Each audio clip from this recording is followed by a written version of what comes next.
Hello, I'm Sasha Swanenvine, and you're watching GBC World News, a broadcast from Houston, Texas. Thank you for watching us. Now to our top news stories. A volcano in Indonesia erupted twice, sending ash nearly 2 miles up in the air. Take a look. Lava and toxic ash billow from a volcano in Indonesia. Mount Lokon in the northern Sulawesi province erupted twice on Sunday, sending debris up to 3,000 meters in the air. Scores of people gathered to watch the eruption as authorities expanded a danger zone to 4 kilometers from the crater. Officials also urged villagers around the volcano to retreat to government shelters. Mount Lokon last erupted in 1991, forcing thousands to flee their homes. It is one of 130 volcanoes in Indonesia, the most in any country. The nation sits on an intense belt of seismic activity known as the Ring of Fire.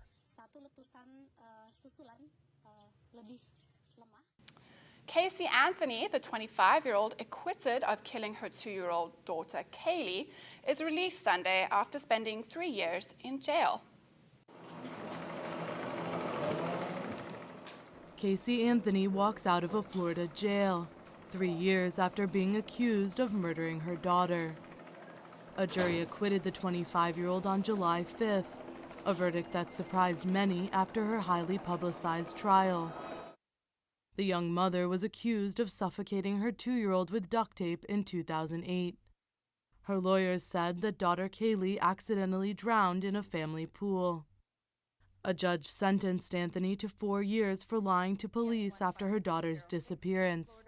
But the time she spent in jail awaiting trial and credit for good behavior resulted in her release Sunday. To pay for appellate counsel. Heavy clashes between rebels and forces loyal to Muammar Gaddafi broke out on Sunday in Libya's western mountains. Heavy clashes between rebels and forces loyal to Muammar Gaddafi broke out on Saturday in Libya's western mountains as insurgents sought to push toward Tripoli. Sustained gunfire and volleys of artillery could be heard from the village of Bir Ayad, about 9 miles south of the front line at the town of Bir Ghanam.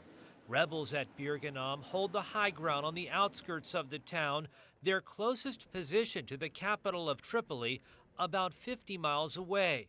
Rebels in the western mountains have made progress in recent weeks after repelling assaults by Gaddafi's forces. International forces say the security situation in southern Afghanistan's Nad Ali is calm enough for power transfer as soon as next year. NATO military commanders say the security situation in southern Afghanistan's Nad Ali district has improved, which could speed the transfer of policing duties to Afghan officials. Officers say the area, once a hotbed for Taliban, has calmed recently, and that the annual fighting season that starts in the spring was almost completely suppressed this year. Well, we certainly don't want to hold ourselves to timelines because clearly times do change, but in my view this area is getting very ready for transfer. It will be informal at first and then it will be formal later, but there's great progress here in this part of Nad Ali, which is extremely encouraging. The handover could happen as soon as next year, but some are worried, saying the relative peace can only be assured if local police numbers are boosted.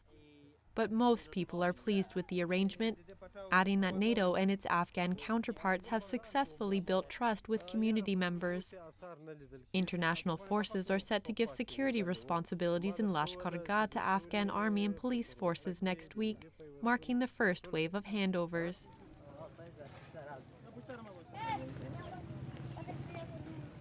Up next, news in the U.S. We'll be right back after this short break. Stay with us here at GBC World News.